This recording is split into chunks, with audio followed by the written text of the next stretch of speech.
What's up, everybody? Peter X is So Coffer here. Welcome to another episode of Three Things of the Month. And this month we're looking at May and June 2025. So the three things: Sly Stone passed away in June, and he saw a huge increase the week after in streams. So we'll talk about that. So that's thing one. Thing two, George Washington High School, George Westinghouse High School in Brooklyn, New York. You know, let the suspense hang there for a minute. A special place. Uh, and then three, pay a little tribute to Brian Wilson of the Beach Boys, who passed away. He and Sly passed away the same week. And I think they were both 82 as well. So let's jump in. So Sly Stone, he passed away, I think it was mid June. I did a whole tribute show on Sly.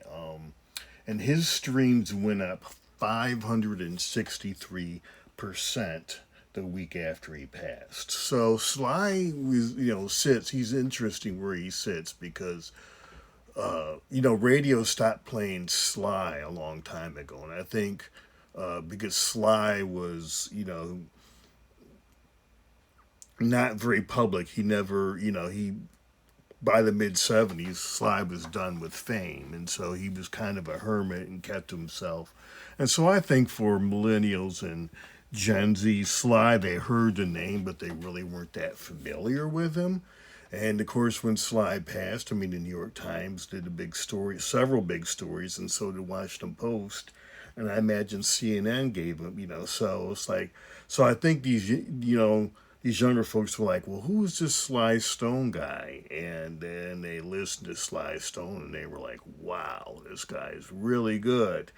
I remember a couple weeks after, folks on Facebook posting, well, who can I listen to that sounds like Sly Stone? And I think people said Larry Graham. Some people, like Prince and George Clinton, love Prince and George Clinton, but they're not Sly Stone, and Sly Stone ain't them. Sly really is unique. And so I think what really spurred that 563% increase, number one, I mean, you know, from the riot going on, there's a riot going on back from 70 or 71 when that was released to Dance to Music. So you got Dance to Music Life, um, Stand, and there's a riot. I mean, three classic albums, and I think people realize, these young folks, how good he really was, and just fell in love and started wearing Sly out, which is good. I mean, I'm glad Sly got his flowers, with the young folks, because can't blame them, for why Sly flew under the radar. But he did fly under the radar, but they know who he is now, and that's a good thing. So yeah, happy, Sly Stone, rest in peace. Thank you for the funk. Um, Number two, George Westinghouse High School, Brooklyn, New York. So I'm, on Facebook, and there's this meme, and the meme, and then it says, high school graduates from George Westinghouse High School, Jay Z, DMX, Busta Rhymes, and the Notorious B.I.G. And I was like, come on, really? So I double checked it, and it is correct. So Jay Z, born 1969, DMX, born 1970, Busta Rhymes, born 1972, Notorious B.I.G., born 1972. So at one point, all four of them were in the same high school. That is crazy. And if you do a Hip Hop Hall of Fame, I know they're talking about, and eventually it's going to happen. All four of them are going to be in the Hip Hop Hall of Fame. So that's just mind blowing that you had that much talent, at one high school. So what else can you say? I mean,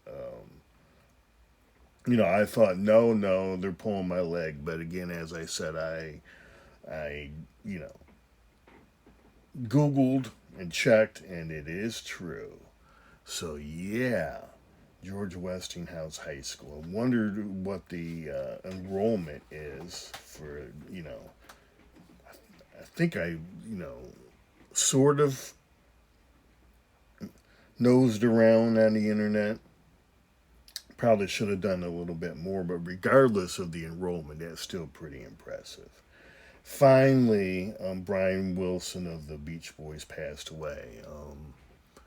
I Sometime earlier this year, I added the Beach Boys to my the Holy Grail, or if you want to call it the Mount Rushmore of acts who really have contributed to how we write and compose pop music. So originally, I was it was Elvis and his writers, um, Motown, and the Beatles, and then I'm listening to Beach Boys one day. I'm like, ugh, there's still a lot of people copying the Beach Boys, and so I added them to that list, and rightfully so. So I've sort of done respect the Beach Boys, mad respect for Brian Wilson. I've already you know lifting them up and giving them their proper due earlier, but I wanted to make sure just to mention again the genius of Brian Wilson.